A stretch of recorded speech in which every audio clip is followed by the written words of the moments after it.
learned that food is essential for all living organisms.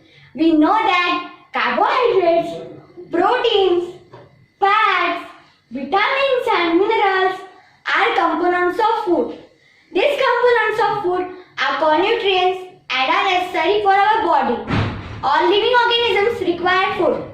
Plants make their own food by the process of photosynthesis, but animals, including humans, cannot do that. They are directly and indirectly dependent on plants for food. Modes of nutrition in plants. Nutrition is the mode of taking food by an organism and its utilization in the body.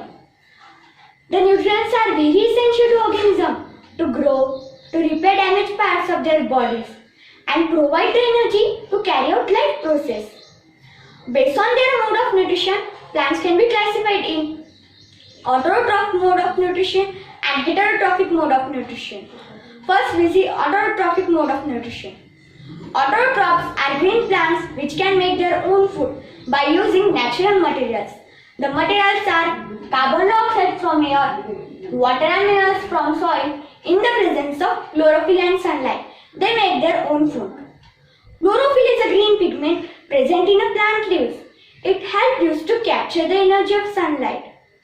Carbon dioxide from air enters the leaves through tiny pores or tiny opening called stomata. Water and minerals from soil are absorbed by roots. Stem transfer this water and minerals from roots to leaves. Leaves use the energy of sunlight which captured by chlorophyll to break water molecules into hydrogen and oxygen. Hydrogen is used by plant in a process of photosynthesis, and an oxygen is released in air through stomata as a byproduct of this process. The another byproduct is glucose, which is stored as starch in the leaves. The food formed by the leaves of a plant are transported to the different parts of plant for utilization and storage as per need.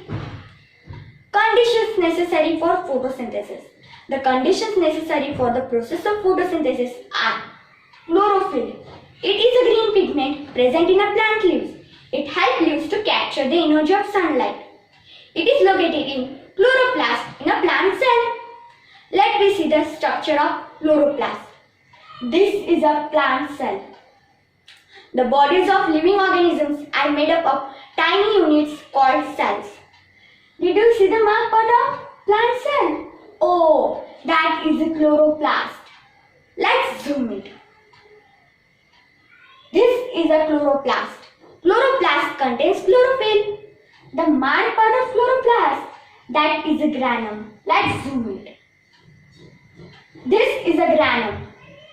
It is a stalk-like structure inside each chloroplast that contains chlorophyll. The site of photosynthesis. The marked part of granum, that is a thylakoid. Let's zoom please. This is a thylakoid. Thylakoid is a stalk of disc inside each chloroplast. It contains chlorophyll and absorbs sunlight. Carbon dioxide. Carbon dioxide from atmosphere enters the leaves through tiny pores or tiny opening called stomata. Each stoma consists of two guard cells and a stomata opening. Sunlight. Sunlight is very essential for the process of photosynthesis because the process of photosynthesis only takes place in the presence of sunlight. Water and minerals are the raw materials which are very essential to carry out the process of photosynthesis.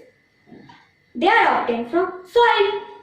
Let me see heterotrophic mode of nutrition. Heterotrophs are plants which cannot make their own food. They are dependent on other organisms for food. Heterotrophic mode of nutrition can be classified in four types: parasites, insectivorous, saprotrophs, and symbiosis. Parasites. Some plants get their nutritional requirement from other organisms. They are called parasites. Parasites live in or on the bodies of other organisms. This is a cuscuta, an example of parasitic plant. Cuscuta not contains chlorophyll. It doesn't make its own food. It gets ready-made food from the plant on which it is climbing. The green plant on which Kaskuda is climbing is called a host plant. Insectivorous plant. Some plants grow on soil which is deficient in certain nutrients. Such plants are called insectivorous plants. Insectivorous plants, to fulfill their nutritional requirement, they eat insects and digest them. Insectivorous plants are green in color and can make their own food, but they not have enough nutrients to complete their process of photosynthesis. To complete the food making process, they use the nutrients which are obtained from insects and complete their food making process. As insectivorous plants are dependent on insects for food, they are classified in heterotrophic mode of nutrition. Saprotrophs.